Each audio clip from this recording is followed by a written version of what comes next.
the Countryside Podcasts with Chris Skinner.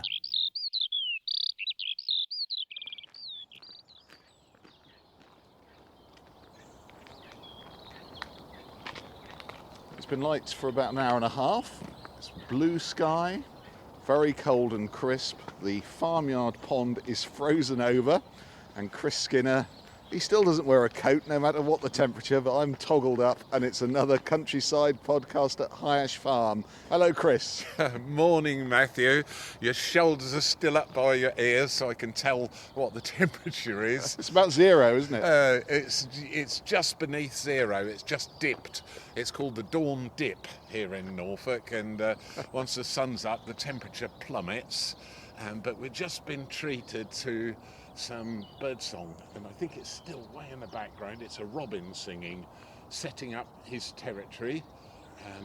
There's two sort of large trees on the edge of my garden there with ivy on them, and there's a wood pigeon halfway up on the left sunbathing. Yeah, he's plumped himself up, hasn't he, in the sun? Yes, so he's absorbing the sun, and then another wood pigeon up near the top, and a jackdaw just above.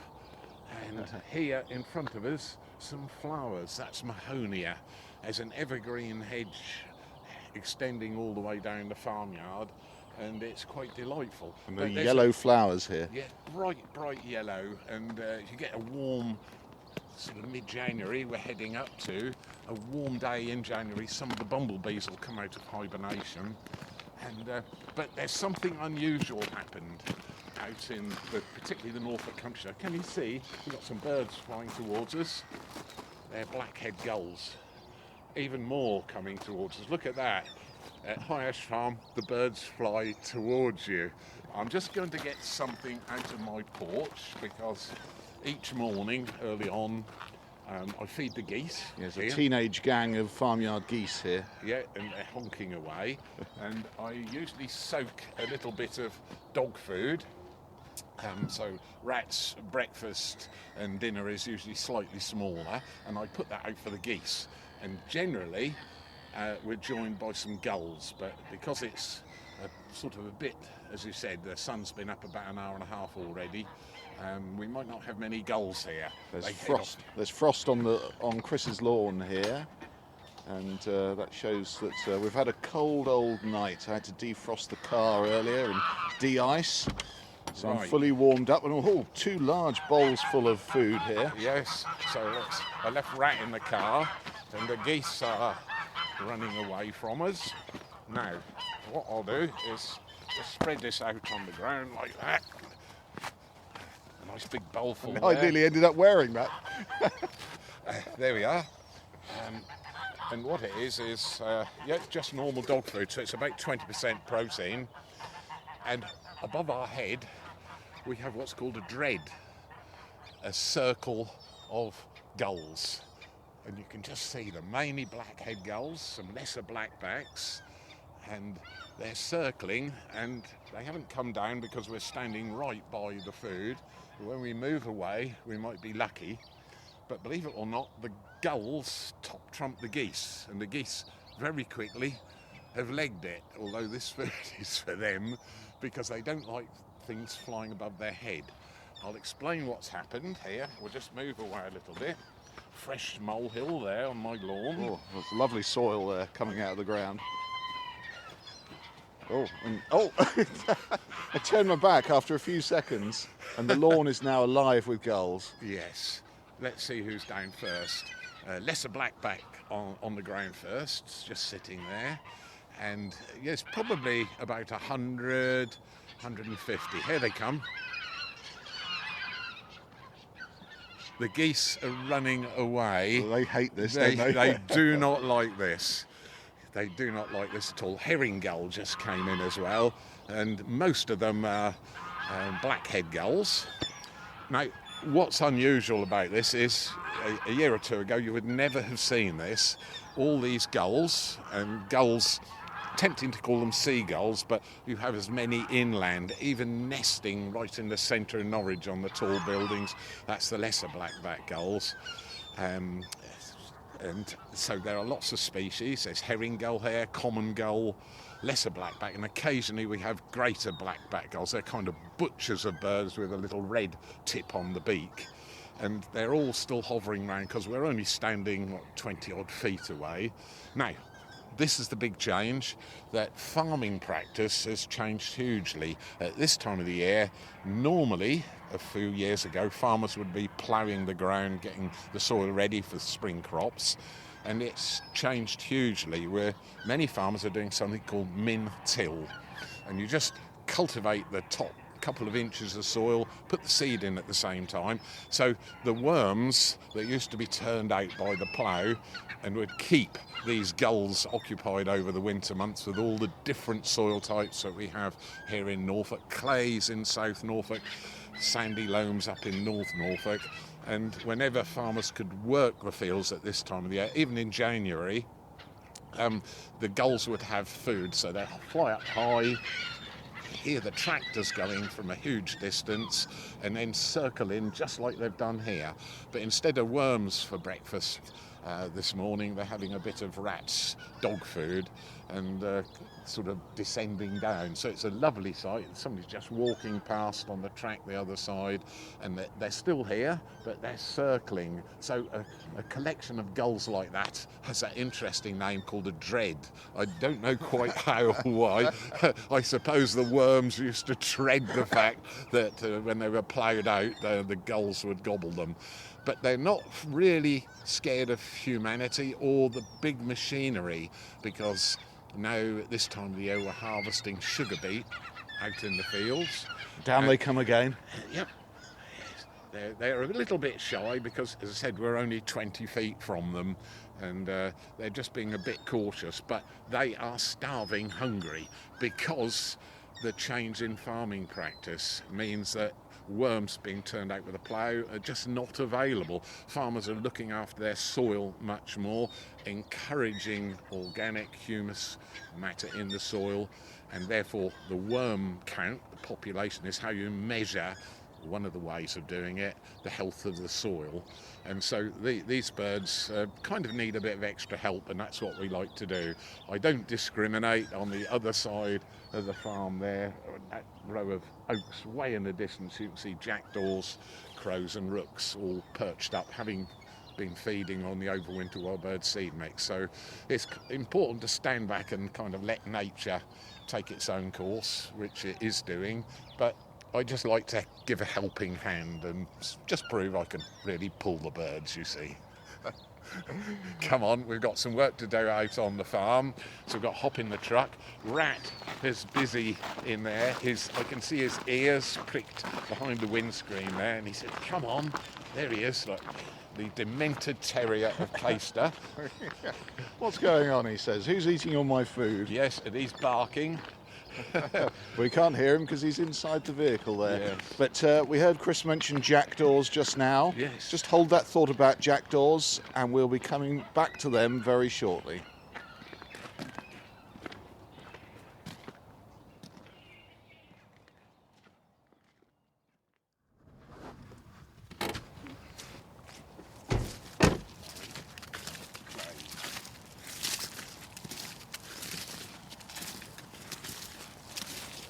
Grass is frozen and crisp with this white frost on it, very low sun, but it is a gorgeous morning here in Norfolk. We're on one of the tracks here, Chris, with a high hedge. Yes, this is Boudica Way. It's a sort of well-known public footpath that extends from Norwich right down into South Norfolk, and quite a chunk of it, over a mile really, extends right down the eastern boundary of High Ash Farm, and that's where we're on. The soil changes as you come through this footpath from sandy gravel, hills. There's a lovely hill about a quarter of a mile in. It's called Dawn Hill, and a lady unfortunately passed away, and it was her favourite spot of the county. There goes a pheasant. That tells me exactly where Rat is. We're standing next to this newly planted area of woodland. It's called the lettuce wood, a really strange name for it. Oh, and a woodcock just flew out in front of us and landed back in the shrubbery here. So Rat, as soon as we arrived here, he was out of the truck like a bullet, and you can see it's pretty thick, dense undergrowth with brambles. There's a lovely understory, and then some lovely, beautiful young oaks in the background there. Another one just there, and they're really coming along nicely. This was planted in 2006, so it will soon be 20 years old, and that's what it looks like. But there are certain species, they're all British natives in here, and that now start to become interesting at this time of the year. So as I said, we're coming up to the middle of January, and I kind of have to look at one that starts flowering now. A lot of people would groan and say, oh no, not more pollen in the air. We've hardly finished last year's hay fever season. But here we are, and I brought you a little bunch of catkins from the other side of this wood, on the south side. We're standing on the east side. Lovely long catkins, these, aren't they? They certainly are. They're about, well, some people call them lamb's tails because that's exactly what they look like. And each catkin has about 100 individual little flowers on it, and they're just about to open up and release pollen. So before around about the 15th, 16th, 17th of January, if I flicked that with my finger, there'd be a little cloud of pollen coming off. Now, that's the interesting and obviously very visual bit, but we're on the east side of the wood, and the catkins here are only about an inch long, inch and a quarter long, about 30 millimetres, 3 centimetres long, and you can see they form little clumps. So once the individual hazel was planted here, then the rabbits, there was a few here to start with, nibbled round, and it's formed a little clump, and that's typical of hazel. They never really get to, although it is a tree and it's a British native tree, they never really get to full maturity here and to make what you could call a tree. Seldom above 15, 18 feet high, about 6 metres high is about the maximum. And back in history, would these long, straight hazel sticks have been used for anything specific? Absolutely, and that's really what I want to talk about, because not only do we talk about the present and our hopes for the future, but I love to look back in time. And right back, 5000 BC, hazel was quite common here. It's one of the plants that started to colonise our countryside after the last ice age. It would be birch. Oh, rats emerged from the thicket, crunching along the leaves with his tail wagging. Birch would have been one of the ones. These are all sort of wind-pollinated trees. Obviously hazel is another, and there are several species as well that just shed their pollen at this time of the year and started to colonise this really bleak post-glacial landscape. And then the early settlers here, the Neolithic people, certainly part of their diet was hazelnuts, because there wasn't cereals being grown back then. We're talking about 5000 BC, and the reason I know that the Neolithic settlements were here is when I was chopping out sugar beet as a 16, 17, 18-year-old, just singling the plants along beet rows, bored out of your brains, holding a hoe in one hand and watching the ground in the other. And occasionally I started to find Neolithic arrowheads and Neolithic flint axe heads, 5000 BC, so 7,000 years ago. And I started to realise that those people were dependent on plants like this. So this is the foundations for some of the buildings. So when you got hazel poles about 2 inches thick, 50 mil, you could start to make poles. And also many of the older houses in our county, particularly in South Norfolk, is made of what was called wattle and daub, where you have the wattles, which are made from the hazel sticks woven in.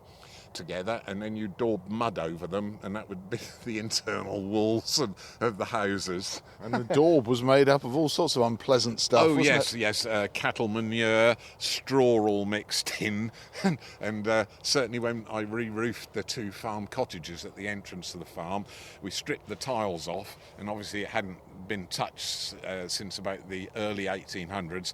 There was wattle and daub under the tiles, and the sparrows loved it. You know, it was amazing structures. But people would use what was at hand. Exactly, local materials, and learnt how to use it. And for the thinner hazel poles, remember, if they were coppiced, hazel stool, as it's called, that's the name of the stump left when you've coppiced it as a stool. Coppice comes from a French word, coupe, I think, which is to cut. And so if you kept cutting it, hazel, although it wouldn't live terribly long as an individual tree, hazel can last several hundred years and actually outlive oak trees, believe it or not. Some of the old coppices in the southern part of the UK are 200, 300, 400 years old. Amazing history to them because they were so valuable, that local timber. But I'm going to come back to the present because I showed you the catkins. Now, hazel has an interesting trick up its sleeve. It's called self-sterile. The catkins produce the pollen, but it doesn't fertilise the same tree. So if you're going to grow hazel in your garden and you want to have the hazel nuts from it, then you have to have at least 2 trees, preferably 3, because something magic happens, and I haven't shown you this ever before. Can you see these little buds? A little red bud there. Just look at the tip of them.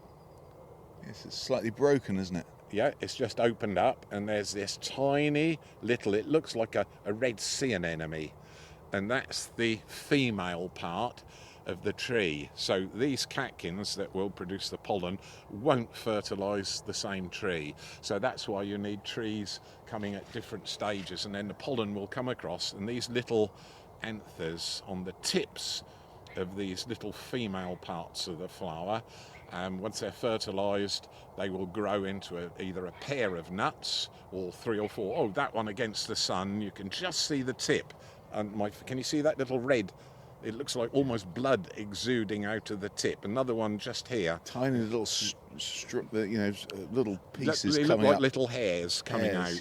Yeah. So that's the important bit, and that, of course, is that they're rich in oils. There's a huge amount of oil in a hazelnut, and it used to be one of the trees of magic, white magic, which is meant to ward off evil, because hazel will grow in woodland, and if you sort of understood woodland, it was always a scary place to be, but if you've got hazelnut in your pocket, it would help to ward off the evil spirits. And each of the countries in the UK has its own plant. In Scotland, for the same white magic plant, you would use rowan.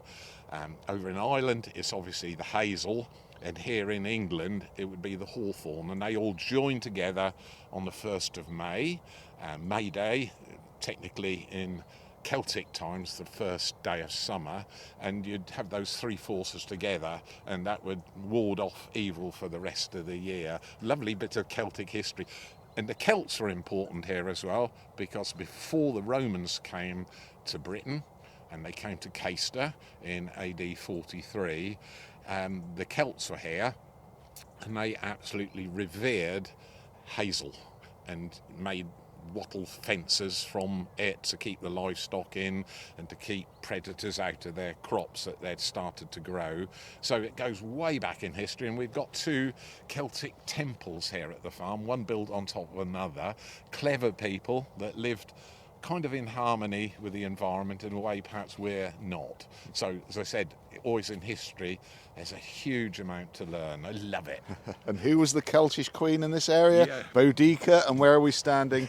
Boudica Way, and What that's brought about you that? right in a circle, which I love to do. And of course, you know, when you listen to the podcast, they are kind of cyclical because we're following the seasons around. The sun's getting a little bit higher each day. Makes me smile because in the week ahead we're getting 16 minutes of extra daylight, so the days are getting longer. It's about 6 minutes in the morning and 11 minutes at night, something like that. So it's not quite split evenly. So, and each day from now on there'll be a little bit extra daylight until we get to about 30 minutes extra once you get towards the end of March, so it really marches on then. Well, it is brilliant daylight now, but what happens after dark at the farm? Let's find out with Chris.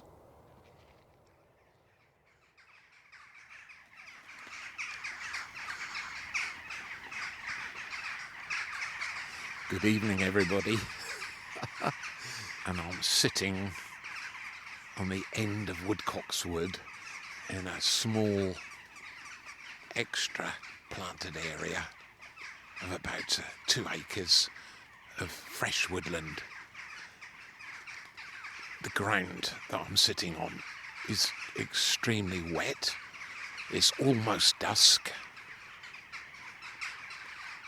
Rat, my terrible terrier, has insisted on coming with me. So he's under a coat on my lap, fortunately being quiet. And something unusual has happened here, in that normally the rooks and the jackdaws with a few carrion crows go and leave High Ash Farm as a roost at this time of year and go to Buckenham Fen on the east side of Norwich, about 5-6 miles away, for one of Europe's largest corvid roosts. And why it's unusual is the jackdaws have returned and they're coming into roost right above my head. Rat has wriggled out, Rat, from under the coat because he's got a white streak on his head, and all members of the corvid family have very good eyesight.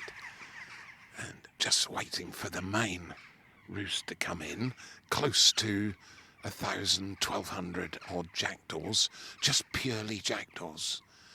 And it's just such a wonderful sound. There they go, over my head. That was Rat shaking his head. Rat.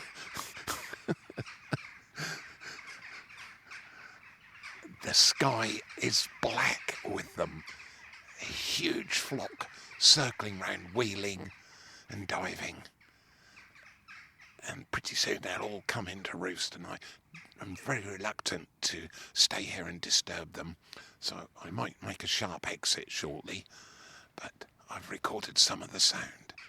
It's absolutely beautiful. You can just hear the wings going over the top of the trees. The trees are mainly oak. There's some self-seeded willow in there, and nothing here is above 25 feet tall. So what they're doing is roosting communally. Lots of chattering going on about where perhaps they've been feeding during the day. Most of them are paired up already. And it's gone quiet now because the flock has gone to the other end of the wood. Here they come back over the top of me. Just wonderful. Just silhouettes against the dusk sky. And the woodland floor looks as though it's been snowing. It's peppered with white droppings. So, smallest member of the crow family in this part of England, eastern England, a rook is about 18 inches from tip of beak to tip of tail. A carrion crow and a hooded crow, which you find in the northern part of the UK, is a little bit bigger, about 19.5 inches, something like that. And then the jackdaw, a mere 13 inches, and very distinctive, very jaunty if you see them close up. Sort of a grey top to the head, and the extreme top of the head, jet black. They're coming in even lower and lower, each swoop round the woodland. They're just checking out, make sure it's okay to come into roost. Oh, wow. Sky's almost gone black, but not due to night time. Just the number of birds congregated together. I hardly dare move now, but Rat has got his head out of the coat. This white streak, I'm going to cover him back up. Stay there. Good boy. Put the coat back on his head. He's not very keen on this.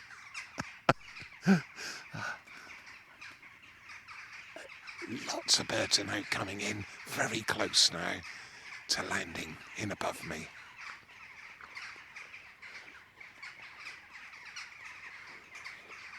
They're unusual as well in members of the crow family.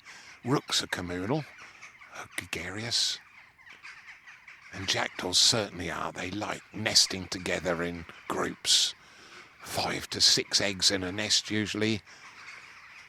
Annoy people sometimes by nesting down chimney stacks, dropping sticks in, and some of them on the farm try to nest in woodpecker holes and keep bringing sticks in, and at the bottom of the tree you see this enormous stack of twigs that just won't fit in the hole. But amusing birds, as I said, very jaunty in the way they walk about. Rat's wriggling about like I've got a snake on my lap. Would you keep still? Good boy. He's got his head out again.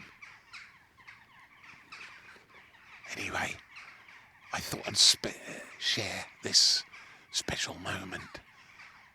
And they're diving in now, just starting to come in to actually land in the trees above me. So, oh wow, one came in 20 feet from me. So I'll go quiet now. And unusually, I'm going to leave the last word, or chack, if you like,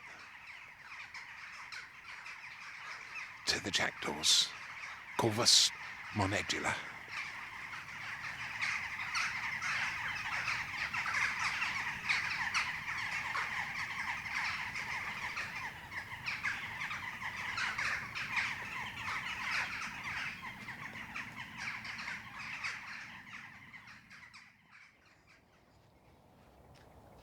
Back at the farm truck now, and I think we've got a bit of correspondence to deal with, Chris. I've got a whole pile of emails here printed up with someone's muddy paw prints on. Yes, the rat just jumped into the truck, and he must have found some soft ground, but the correspondence is overwhelming. Give everybody an idea, the back of the truck must be a couple of inches lower than normal with the weight of the emails. It's a little bit of poetic license, but quite fun. Tia says, I love listening to the podcast. Would Chris be able to look at this photo and identify what may have left those prints? Yes. And there's a photograph of snow on the ground and some quite clear prints. Yes, look at that. And it's, without doubt, 100% certain, a track of a fox going across your garden there. Really distinctive. And so you get a single line of paw prints because the back feet will register in the front foot mark. And so quite interesting. But I don't know if, who was it? Tia did notice that a hare's been across the lawn as well. Oh, those marks there. That's a triple track there. So there's 3, and it goes across. There's some more intersecting there. Yes, there is. Yes, so this is where the modern trail cameras come into their own, and they pick up things in the middle of the night that you would never know is there. So well done, foxes in the garden. Photograph of cross-section of a tree that's been cut down or fallen down. Matt Potolsky says, I was clearing up a beech tree that had succumbed to the storms. Big tree, but small root ball with many rotten roots. At first I thought it had suffered during the recent drought and was surprised when cutting it up that the core of the tree was discoloured until halfway up. Does this denote fungus? Yes, absolutely. There are a number of species of fungi that will attack tree trunks. Ash dieback is one which has quite surprised me at the farm, and I've seen the same staining down the centre of ash trees, and the fungus then goes down into the root ball and for some reason attracts the roots and then in reverse kills the whole tree. And what I've done, Matthew, is I've done a little cross section of beech that came down on the farm here, smooth bark. Well, there are clear marks there, aren't there? And there are. It looks as though the whole centre of the trunk has been stained, but it's a special process there which some furniture makers absolutely love. They're the sort of it's not that common, but with certain beech trees, once they're infected with a fungus, it stains the wood, and it's got a special name. It's called spalting.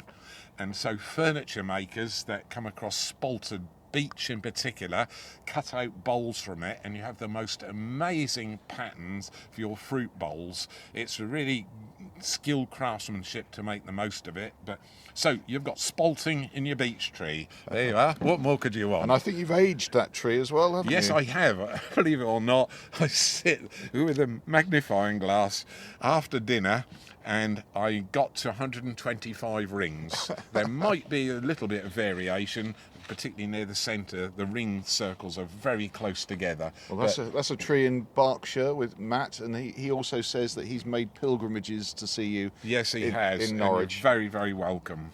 Kathleen says, following your comments about invasive species, I wonder what your thoughts are, takes a deep breath, Himalayan balsam. It seems to come down to invasion versus pollination. I've never liked the glorification of balsam bashing.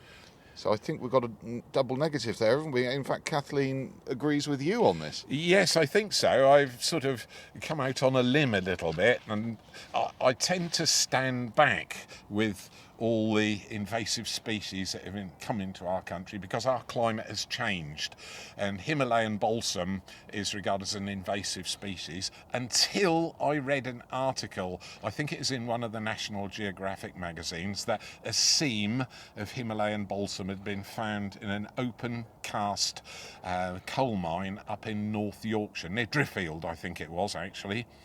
And it was almost pure Himalayan balsam, because if you go way back before the last ice age by many times, you have the Carboniferous era in our world, and a lot of carbon was being laid down, and that plant could have well inhabited as a previous occupant the British countryside. So I stand back and watch what happens to the Himalayan balsam. We've got two species of balsam here at High Ash Farm. One's called a small balsam, exactly like a miniature version of the Himalayan balsam, which has the pink flowers.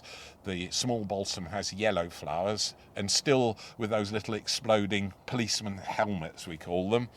But I've watched the pollinators in the woodland where the Himalayan balsam grows, and the bumblebees absolutely love it. So I've stood back because bees need all the help that they can get, although it's an invasive species, and some people argue that it shrouds out other more delicate waterside plants, but there's acres of it growing here at the farm, and it's left alone at the moment until we have more sort of more wisdom on the subject. Hello from Montana in the USA. That's from Stephen Henning. Oh, well, it's good to have you along, Stephen. And he likes foraging. He's only just sort of learnt about it, and he's been doing a little bit of gardening in front of his townhouse there in Montana, composting kitchen waste and looking for foraging opportunities in the area.